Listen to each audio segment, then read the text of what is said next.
it's Miss Sarah.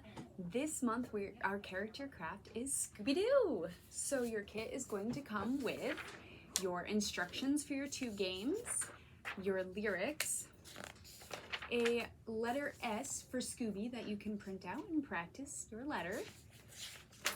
And your first game is going to be a counting game. So what you'll do, is it comes with bones, or rather Scooby snacks, and then some counters, and then down here is your Scooby snack label. You're going to put it on your brown bag and put all of your bones inside. You can color them if you'd like to, or just leave them white. And then you're going to cut out all the numbers, and you're going to place them face down so you can't tell what number it is. Now, we know Scooby does a great job, but he gets hungry for his Scooby snacks. So what you'll do is grab a random number, 2, and then you'll reach in the bag and you'll grab out 2 Scooby snacks. And you can do that through all of it. There are 10 Scooby snacks and 10 numbers, and it's a great way to learn how to count to 10. Our other activity is we're going to do Scooby characters. So we see, just like this, we have our Thelma, and we have our Fred, and our Daphne, and all of them. And your kit's gonna come with 2 popsicle sticks, and you're going to just need your own markers, and you're gonna pick your 2 favorite characters, and you're gonna color them like there. So I have a Scooby, because of course, and then I have his best friend Shaggy. So this activity is actually not only just for your child's favorite characters, it's a great way for line awareness and visible perception skills. So there's actually some education behind this fun craft. So, all right, friends. So it also comes with your very own Scooby Detective badge. And you're just gonna cut that out and you'll put your name right there and you'll be part of the Mystery Inc. gang. And then it'll also come with a Mystery Machine colorable, and then we have a Scooby snack coloring. Scooby's obviously hungry, and you're just going to draw whatever food, maybe your favorite food, right here for Scooby to eat.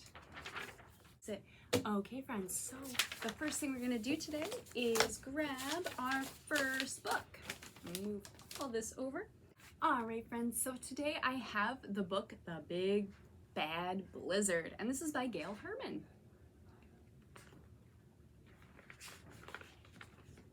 Scooby-Doo, Shaggy, and the gang were going skiing. Like, that mountain is tall, said Shaggy. Too tall to ski down, right, Scoob? Right, Raggy. Velma smiled. That's why we're taking lessons, she said, so we can learn how to ski down the mountain safely, Fred added. Hi, a man skidded to a stop. I'm Todd, your teacher. Then teach me how to take these off, Shaggy jiggled his skis. We need to get some chow. If you finish your lesson, you can eat there. Todd pointed to the top of a mountain.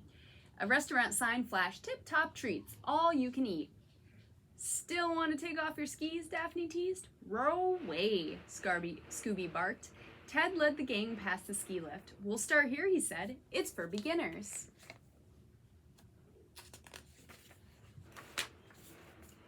But, Shaggy stammered. That doesn't go to the restaurant. While Velma, Fred, and Daphne waited in line, Shaggy and Scooby sneaked back to the ski lift. Jump on up, good buddy, said Shaggy. Next stop, lunch. Stop, it's too dangerous, shouted Todd. But Shaggy and Scooby didn't hear him. Their stomachs were grumbling too loudly. Oh, growling. Their stomachs were growling too loudly. Snow began to fall as Shaggy and Scooby rode past the bunny run, past the bear run, and past the big bear run.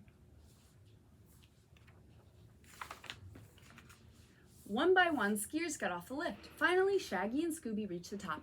Like jump, said Shaggy. The 2 leaped. They skipped and slid. The snow almost covered a sign that read, Blizzard alert, all slopes closed. The other skiers turned back. Some skiers yelled at Shaggy and Scooby, turn back. Did you hear something, Scoob, old pal? Scooby shook snow out of his ears, then he shrugged and peered around. The snow fell harder and faster. It was a blizzard. Like, where is everybody? Asked Shaggy. And where's that all-you-can-eat place?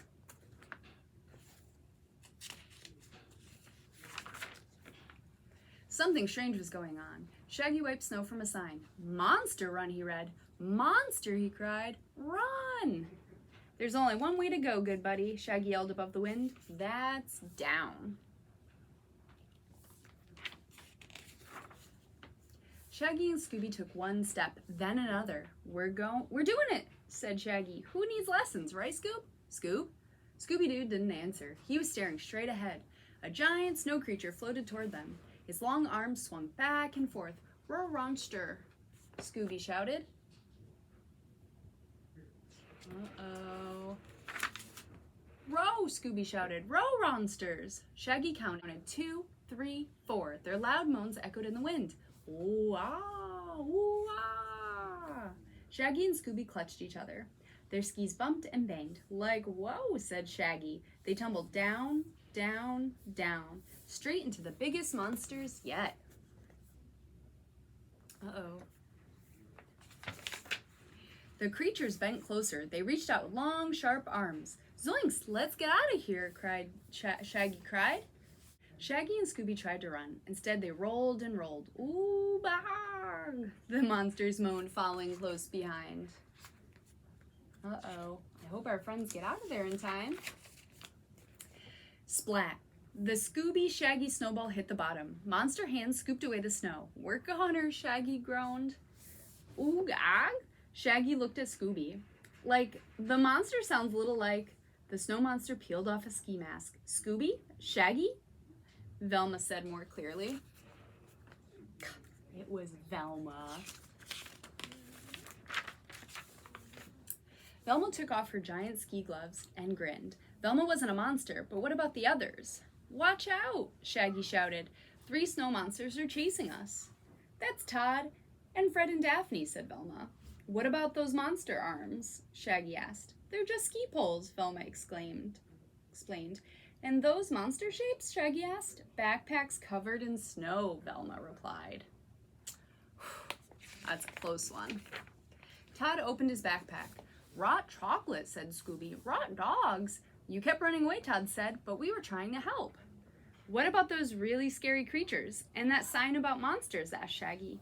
Monster Run is the name of the trail, Daphne said. And those other monsters are just trees, Fred added.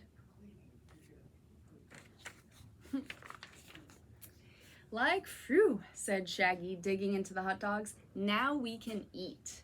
Soon the snow had stopped. Shaggy pointed to the mountaintop. The tip-top treat sign flashed in the sunshine. Ready for another run, he asked Scooby.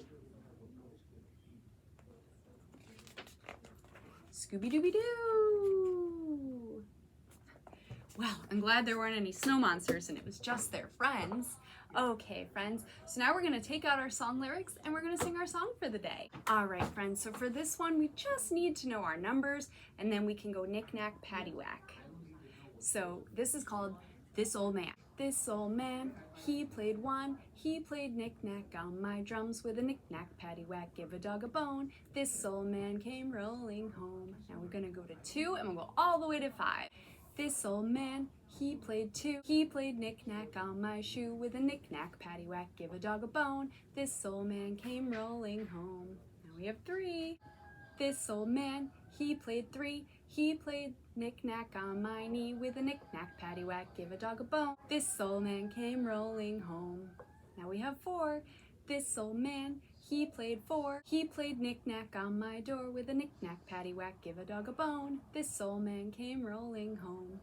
And we have our last one, my friends, and it is 5. This old man, he played 5. He played knick-knack on my hive with knick-knack, paddywhack, give a dog a bone. This old man came rolling home. Yay! Good job, my friends. I hope you have a lot of fun and you make your best characters on your popsicle sticks. And I hope we'll see you next month for our next character craft. Bye, friends.